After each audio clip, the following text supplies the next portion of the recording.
Hello, I'm Bruce, And I'm Aditya.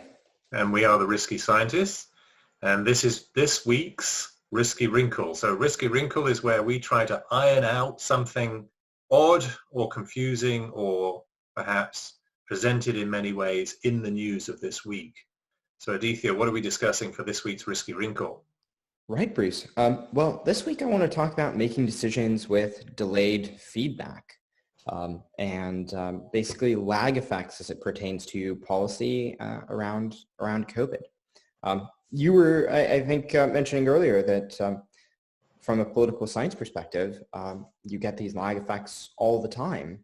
Yeah. And for me, it's a little bit more novel. I mean, we deal with delayed differential equations and things like that in my field. But I mean, what are the sorts of typical lag effects that we see?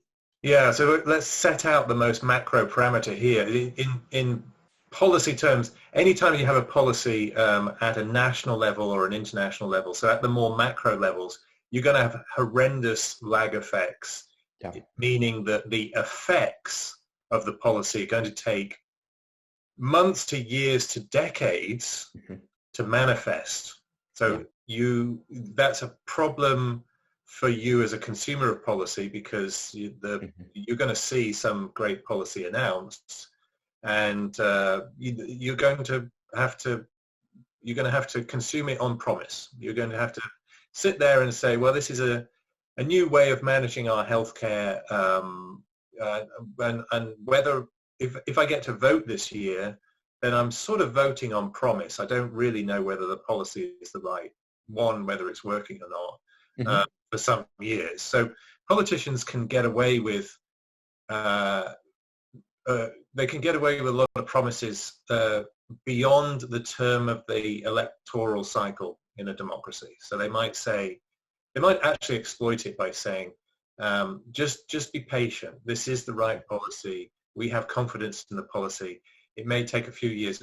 Vote me back into office Yeah. this year, and you'll see the benefits next term.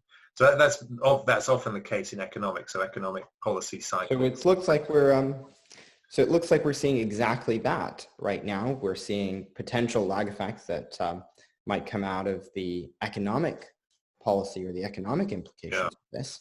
And then we're also seeing lag effects at the human, the personal level, which in particular, I think, is the incubation period of the virus and the treatment period of the virus. So when somebody becomes exposed to the virus, there's a long time before you know whether they are infected, and if they're infected, whether they have coronavirus, because there's such a long time before they show symptoms.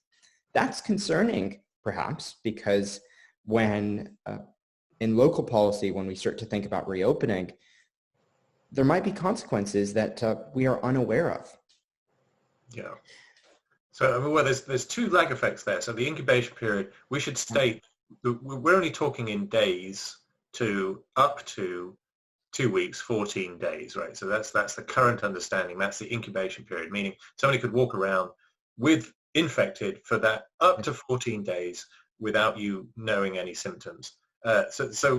Compared to years, that sounds like a short period, but in terms of disease, that's actually a very long period. Mm-hmm. So disease is typically that manifest in a few days or Yep. even hours in some cases.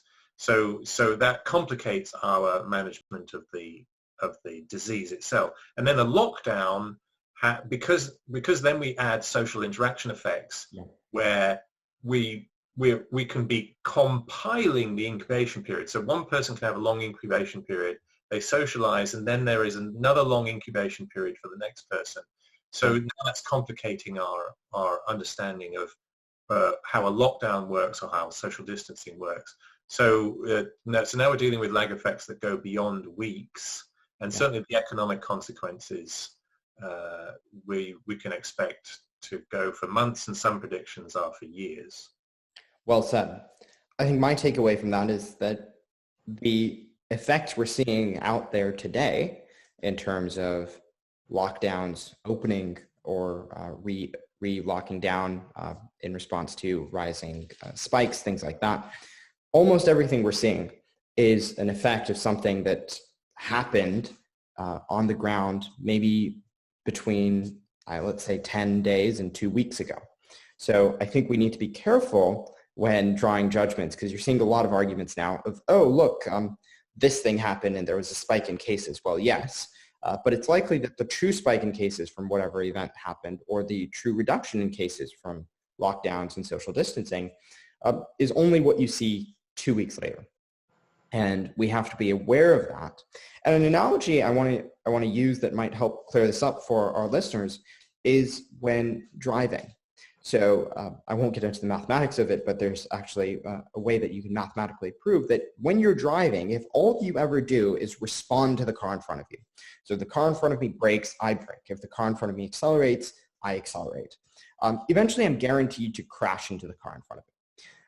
And the reason is because when they brake, now it takes me a little bit of time to react. So when I brake, I'm gotten a little bit closer. And by the time they accelerate, now I'm accelerating for a longer period because, again, it took me time to react. And so you get these wild oscillations that result in very bad consequences. Bringing it to the COVID scenario, I think it means that it's time to be predictive in addition to, of course, reacting to the environment. And so we need to be predictive, not just reactive, in order to, A, minimize the oscillations. And I'm sure there's mental effects and other economic effects of wild policy oscillations, but as well as to try and get ahead of the curve, so to speak.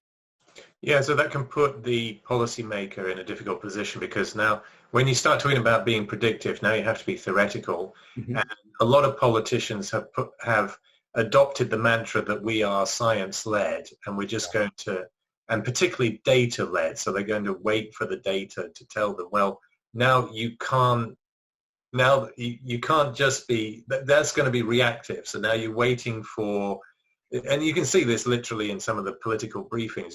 They're looking at curves of infection rates, and they're saying, well, the infection rate is going down, so now we can release the lockdown. Well, hang on, you've got to be more predictive than that. You can't just react to data.